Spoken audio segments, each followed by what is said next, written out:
kecil tapi berjuta manfaat.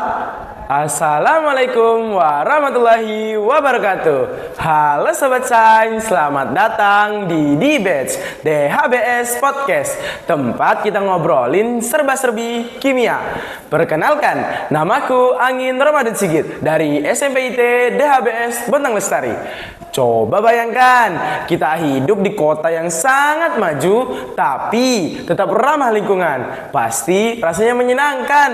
Nah, gimana mudah dengan segala kemajuan yang ada, kita dapat melakukan banyak hal, baik yang merusak maupun menjaga. Tinggal pilih nih, mau yang mana? Kalau aku ya, pilih yang menjaga dong. Kota berkelanjutan, kota ramah lingkungan atau kota hijau adalah kota yang dirancang dengan mempertimbangkan dampak sosial, ekonomi, dan lingkungan, serta habitat yang berketahanan bagi populasi yang ada. Dalam mewujudkan Green City, pastinya kita harus membuat rancangan yang sesuai dengan konsep kota hijau.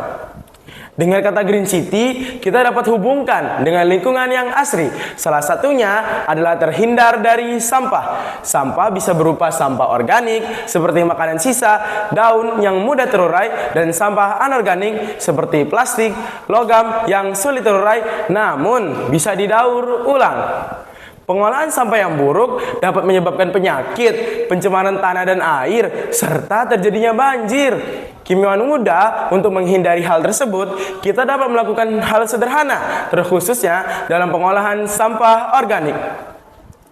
Sobat Sains, tahukah kamu ternyata sampah organik memiliki sisi yang berbahaya juga loh. Sampah organik menghasilkan cairan lindi liket yang berbahaya. Cairan ini bisa mengurangi kualitas tanah dan air di sekitar sampah.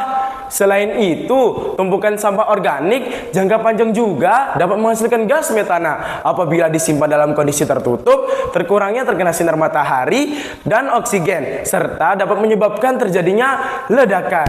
Seram ya. Nah, ada banyak langkah nih yang bisa kita gunakan untuk menangani penumpukan sampah organik.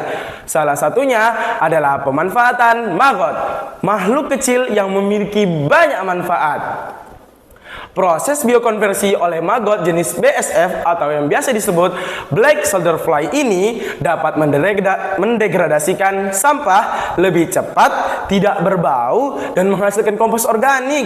Tidak hanya itu loh, larvanya memiliki sumber protein yang baik untuk pakan unggas dan ikan.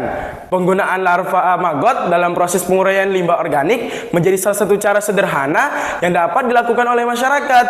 Budidaya larva maggot dapat dilakukan dalam skala rumahan karena prosesnya yang sederhana dan tidak banyak membutuhkan modal.